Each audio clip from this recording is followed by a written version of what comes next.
भारत में जितने भी मुसलमान राजा हुए उसमें सबसे ज्यादा हिंदू ऑफिसर औरंगजेब के दरबार में थे। दो उदाहरण बताता हूँ। एक राजा Raghunath Rai, his finance department, Aurangzeb finance department. फिर दूसरा राजा जय सिंह और जसवंत सिंह, आर्मी ऑफिसर्स। जसवंत सिंह को तो भेजा भी था फाइट करने के लिए। Very correct. ये जो अपने शिवाजी महाराज और औरंगजेब का फाइट क्यों हुआ भाई?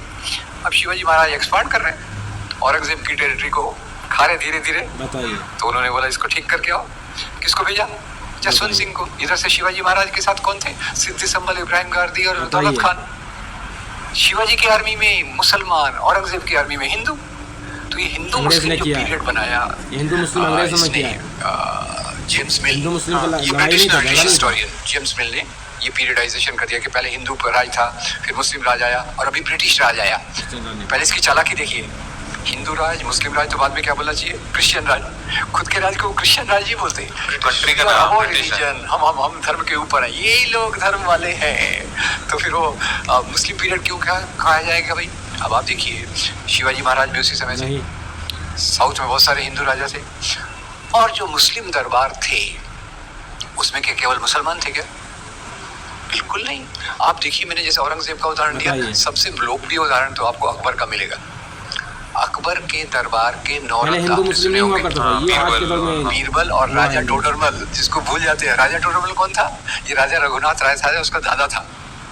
He was the finance minister of Akbar. पूरा रेवेन्यू उसके डिपार्टमेंट में था। ये सब सरप्राइजिंग है आज, पर these are small things which we should know कि ये हिंदू पीरियड नहीं था, मुस्लिम पीरियड नहीं था, ये किंगडम्स का पीरियड था, एंशिएंट मीडिएवल। और वो अपना प्रोडक्शन जैसे होता था उसके हिसाब से व्यापार बदलता था, उसके हिसाब से कल्चर बदलता था। तो ये चीज़ जो ज़्यादातर आरएसएस की शाखाओं से निकलती है। और ये हमारे शिवाजी महाराज को इन्होंने कितना धोखा दिया। अकबर औरंगजेब के दरबार में ले गए और वहाँ उसको कैद कर दिया। अब ये तो भाई राजाओं के बीच में होता है, पर ले जाने वाला कौन था? जसवंत सिंह। और शिवाजी महाराज का उन्होंने वहाँ बोलते अपमान किया, क्योंकि औरंगजेब उसको पहले एक मनसब, ट्रीटी ऑफ पुरंदर के टाइम हुआ होगा। हाँ, क्या था? एक मनसबदारी सिस्टम था, मनसबदारी। जैसे आजकल सिस्टम है ना कि वो जनरल, लेफ्टिनेंट जनरल, मेजर, ये पहले मनसबदारी होता था, 5 हज़ारी, 10 हज़ारी वगैरह वगैरह। तो मनसबदारी में औरंगजेब ने शिवाजी को 5 हज़ारी के मनसब में खड़ा किया। शिवाजी ने बोला ये तो मेरी इंसल्ट है, मेरे सामने 10 हज़ारी वाले खड़े हैं।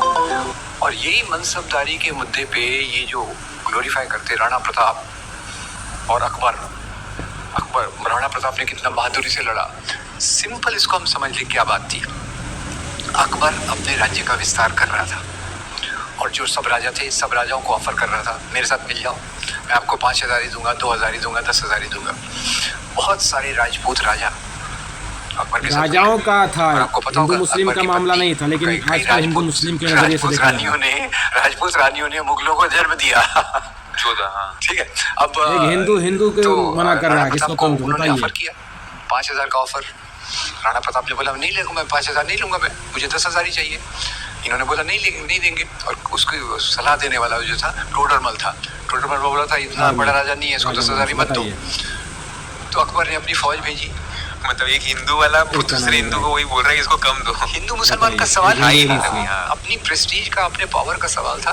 तो अकबर ने अपनी फौज भेजी, और फौज किसी लीडरशिप में भेजी? राजा मान सिंह। लोग पेश नहीं कर रहा। अकबर की फौज का जो ये था सेनापति राजा मान सिंह, और इधर से राणा प्रताप की फौज में 2 सेनापति थे। एक का नाम था राम सिंह। इतने अच्छे से बता रहे हैं, ऐसा ही हुआ है, लेकिन आजकल ऐसा करता नहीं। राणा प्रताप की 3,000 की फौज में 1,000 सिपाही जो थे वो पठान थे। पठान और मुगलों का भी झगड़ा था, ये हम भूल जाते। कैनवास में वही दिखा, राणा प्रताप इधर और अकबर इधर। पर अकबर के नीचे आप देखो तो कौन खड़ा है? राजा मान सिंह और बहुत सारे मुगल थे। ये एक सिंपल सी चीज़ है, पर इससे एकदम हमारी आंखें खुल जाती हैं कि हिंदू मुसलमान की लड़ाई नहीं थी। ये लड़ाई मुख्य रूप से राजाओं की अपने वर्चस्व को स्थापित करने की लड़ाई थी। बाद में फिर खैर अब ये बात और है कि हम उसी को हाईलाइट करते हैं कि काशी विश्वनाथ को हाईलाइट करते हैं, पर कभी कामाख्या देवी को करते हैं क्या? थोड़ा हिस्ट्री बता रहे हैं ये क्या क्या हुआ है। कृष्ण मंदिर या फिर उज्जैन का महाकाल इसका हम वर्णन नहीं करते हैं, और उतने मंदिरों को उसने दान दिया उसका वर्णन नहीं करते। तो कामाख्या मंदिर में भी वो लेटर औरंगजेब का है। ये वो उस बुक में मिल जाएगा आपको, जो विशंबरनाथ पांडे की जो बुक है। और मैंने एक बार शेखर गुप्ता का आर्टिकल पढ़ा था इंडियन एक्सप्रेस में, वो कांची कामकोटी पीठम के शंकराचार्य को वहाँ आए, शेखर गुप्ता गए थे, if my memory is right, Indian express का आर्टिकल था।